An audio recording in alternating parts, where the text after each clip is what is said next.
নমস্কার বন্ধুরা, নতুন একটা ভিডিওতে সবাইকে স্বাগত। তোমরা সবাই কেমন আছো? আশা করি খুব ভালো আছো। 22শে জানুয়ারি অযোধ্যার রাম মন্দিরে প্রভু রামের প্রাণ প্রতিষ্ঠা হয়, আর 23শে জানুয়ারি সর্বসাধারণের জন্য রাম মন্দিরের দরজা খুলে দেওয়া হয়। এই মন্দিরকে ঘিরে দেশ জুড়ে ব্যাপক উৎসাহ উদ্দীপনা তৈরি হয়েছে। রাম মন্দিরের কাজ এখনও পর্যন্ত সম্পূর্ণরূপে শেষ হয়নি। তার আগেই উত্তরপ্রদেশে পর্যটকদের সংখ্যা বিপুল পরিমাণে বৃদ্ধি পেয়েছে, আর ভবিষ্যতে এই পর্যটকদের সংখ্যা আরও বৃদ্ধি পাবে বলে বিশেষজ্ঞরা মনে করছে। যে মন্দিরকে ঘিরে বহু বিতর্ক হয়েছে, যে মন্দির তৈরি করতে গিয়ে দিতে হয়েছে আত্মবলিদান, সেই মন্দিরই হাল ফেরাবে উত্তরপ্রদেশের অর্থনীতির। সাম্প্রতিককালে স্টেট ব্যাঙ্ক অফ ইন্ডিয়ার একটি রিপোর্ট বেরিয়েছে। এই রিপোর্টে বলা হয়েছে যে অযোধ্যার রাম মন্দির এবং অন্যান্য পর্যটন স্থানগুলি থেকে রাজ্যের আয় হতে পারে 20 থেকে 25,000 কোটি টাকা। এই রাজ্যের বাজেট থেকে জানা গেছে 2024 সালের অক্টোবরের শেষে সরকারের কোষাগারে জমা হবে 2.5 লক্ষ কোটি টাকা। আর এর সঙ্গে পর্যটন বাবদ আয় ধরলে টাকার অঙ্কটা আরও বেশি, যেটা শক্ত করবে উত্তরপ্রদেশের অর্থনীতির ভিত। আজকের এই ভিডিওতে আমি এই রাম মন্দির হওয়ার ফলে যোগী রাজ্য উত্তরপ্রদেশ কীভাবে অর্থনৈতিক দিক থেকে উপকৃত হবে সেই বিষয়টি নিয়ে আলোচনা করব। আর এই ধরনের ইন্টারেস্টিং ভিডিও পেতে অবশ্যই আমার চ্যানেলটি সাবস্ক্রাইব করতে ভুলবেন না। রাম মন্দিরকে কেন্দ্র করে অযোধ্যা দেশের অন্যতম বড় পর্যটন কেন্দ্র হিসাবে গড়ে উঠতে চলেছে, যেটা উত্তরপ্রদেশের অর্থনৈতিক সামর্থ্যকে বাড়াতে সাহায্য করবে। বিভিন্ন বিশেষজ্ঞদের অনুমান যে বছরে 5 কোটিরও বেশি পর্যটকদের পা পড়বে এই অযোধ্যা শহরে, যার ফলে ফুল, মিষ্টি বা পুজোর উপকরণ বিক্রির সঙ্গে জড়িত ছোট ব্যবসায়ী থেকে শুরু করে হোটেল, রিসর্ট মালিক এবং বিভিন্ন যাত্রী পরিবহনকারী যানবাহনের সঙ্গে যুক্ত মানুষেরা লাভবান হবে। এছাড়াও বাড়বে চাকরির সুযোগ, যেটা উত্তরপ্রদেশের অর্থনীতিকে আরও চাঙ্গা করবে। রাম মন্দির নির্মাণের ফলে উত্তরপ্রদেশের অর্থনীতি কোন কোন ক্ষেত্রে উন্নতি হবে, সেটা মূলত 4টি ক্ষেত্র নিয়ে আজকে আমি আলোচনা করব। নাম্বার 1, পর্যটন ক্ষেত্রে উন্নতিকরণ। সাল 1528 রাম মন্দিরকে ভেঙে তৈরি করা হয় বাবরি মসজিদ। এরপর বহু যুগ কেটে গেছে, প্রজন্মের পর প্রজন্ম কেটে গেছে, তবুও হিন্দু ধর্মাবলম্বী মানুষদের যে একটা ডিমান্ড ছিল যে একদিন এই বাবরি মসজিদের জায়গায় হিন্দু মন্দির তৈরি হবে, সেটা কোনোদিনই পূরণ হয়নি।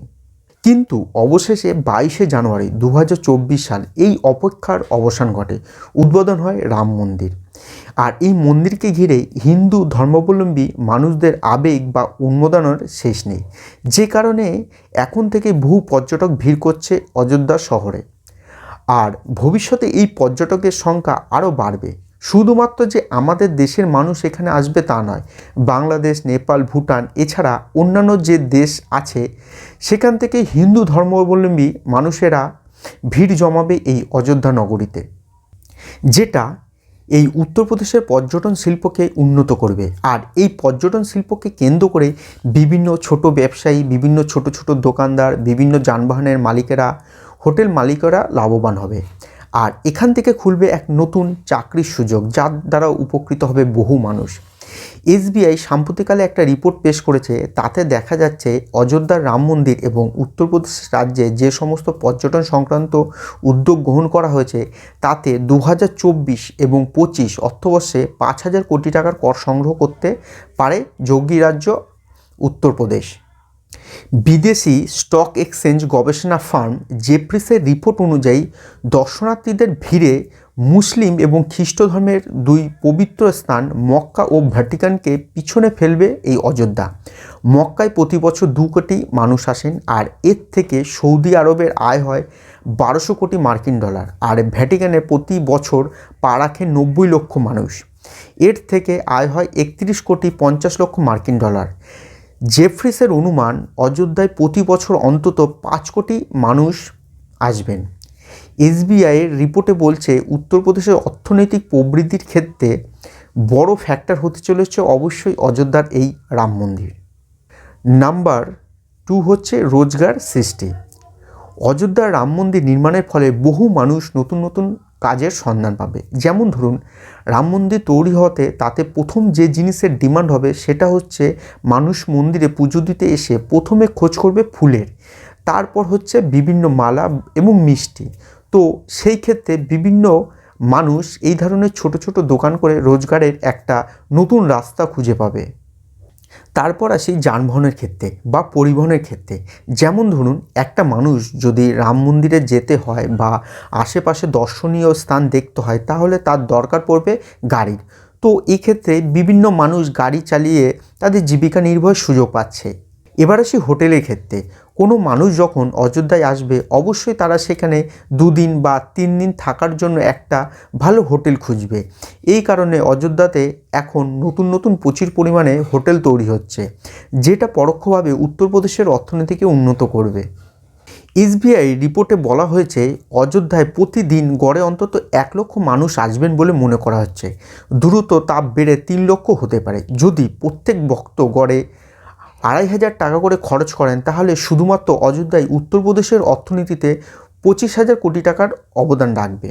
তবে যারা অযোধ্যায় আসবে, তারা তো আর শুধু অযোধ্যা ঘুরে চলে যাবে না। বেনারসের কাশী বিশ্বনাথ মন্দির, মথুরার বাঁকে বিহারী মন্দিরের মতো অন্যান্য ধর্মীয় স্থানেও যাবে তারা। এতে করে বারাণসী এবং মথুরাও স্থানীয় অর্থনীতিরও উন্নত হবে। নাম্বার 3, বাজার এবং ব্যবসায়িক উন্নতি। রাম মন্দিরের উদ্বোধনের প্রথম দিনই কিন্তু মন্দিরকে কেন্দ্র করে দারুণ ব্যবসা হয়েছে।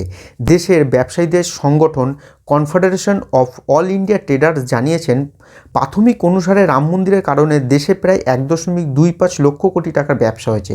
এর মধ্যে রাজধানী দিল্লিতেই পণ্য ও পরিষেবার মাধ্যমে প্রায় 25,000 কোটি টাকার ব্যবসা হয়েছে। উত্তরপ্রদেশে এই পরিমাণ প্রায় 40,000 কোটি টাকা। ব্যবসায়ী সংগঠনের জাতীয় প্রেসিডেন্ট BC ভারতিয়া এবং জেনারেল সেক্রেটারি প্রবীণ খান্ডোয়াল জানান, শুধুমাত্র ভক্তি ও নিষ্ঠার কারণে এই প্রথম হঠাৎ করেই বাজারে এত টাকার ব্যবসা হলো। বিশেষ বিষয় হলো, এই ব্যবসার সিংহভাগই হয়েছে ক্ষুদ্র ব্যবসায়ী ও ক্ষুদ্র উদ্যোক্তাদের মাধ্যমে।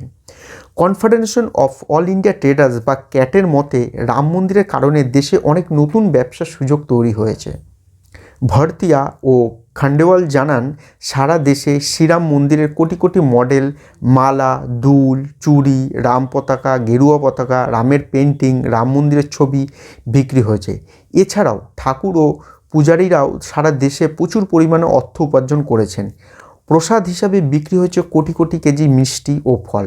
পাশাপাশি মাটির প্রদীপ, পিতলের তৈরি প্রদীপ ও অন্যান্য পুজোর সরঞ্জামও বিক্রি হয়েছে অনেকটা। এমনকি বৃহৎ সুন্দর ডিজাইনের রাম মন্দির উপহার স্বরূপ দেওয়া হচ্ছে। 22শে জানুয়ারি সারা দেশে প্রায় 2000 শোভাযাত্রা এবং 2500টিরও বেশি রাম ভজন বাদ্যযন্ত্র বিক্রি হয়েছে। রাম মন্দিরকে ঘিরে অযোধ্যার ব্যবসার মানচিত্র পুরোপুরি বদলে গেছে।